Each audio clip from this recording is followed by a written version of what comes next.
Hey guys, ഇന്നൊരു എലഞ്ചിവട recipe നോക്കാം. എലഞ്ചിവട സാധാരണ പുളിമിഠായി പുളിജാം എന്നൊക്കെ ചിലവിടകൾ പറയാറുണ്ട്. അപ്പോൾ ഫസ്റ്റ് കുറച്ച് എലഞ്ചിപ്പഴം എടുത്ത് നന്നായിട്ട് വൃത്തിയായിട്ട് കഴുകിയ ശേഷം ഉപ്പ് പുരട്ടി ഒരു 5-6 ദിവസം വെയിലത്ത് വെച്ച് ഉണക്കാം.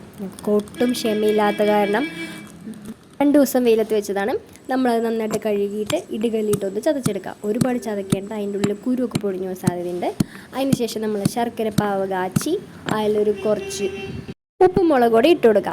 അത് നല്ല തിളച്ച ശേഷം ഈ ഇലഞ്ചിപ്പഴം കയ്യിലിട്ടിട്ട് നന്നായിട്ട് ശർക്കര കുറുകി വരുന്ന പോലെ ഇളക്കുക. ഞാനിതൊക്കെയാണ് ഫസ്റ്റ് ചെയ്തത്. കഴിക്കാനുള്ള ആഗ്രഹം കൊണ്ട് തന്നെ ഉണ്ടാക്കിയ ഒരു റെസിപ്പിയാണ്. പക്ഷേ ഫ്ലോപ്പായി പോയിരുന്നു, നല്ല കശപ്പുണ്ടായിരുന്നു. എന്ത് ചെയ്തു, അങ്ങനെ വിടാൻ പറ്റുമോ? രണ്ടാമത് കുറച്ച് പുളിയെടുത്ത് നല്ല പുളി തിക്കിലങ്ങ് പുളി വെള്ളം കൂടി പിഴിഞ്ഞ് കുറച്ചും കൂടി ഉപ്പും കുറച്ച് ശർക്കരയും കൂടി പിന്നെ ഇട്ടു. അപ്പം സംഭവം അങ്ങ് അടിപൊളി. കടയിൽ മേടിക്കുന്ന പോലെ തന്നെ നല്ല സൂപ്പറായിട്ട് എലഞ്ചി ഇവിടെ കിട്ടി. എന്തായാലും ഒന്ന് ഇഷ്ടപ്പെട്ട ലൈക്ക് ചെയ്ത് സബ്സ്ക്രൈബും കൂടെ ഒന്ന് ചെയ്യണേ.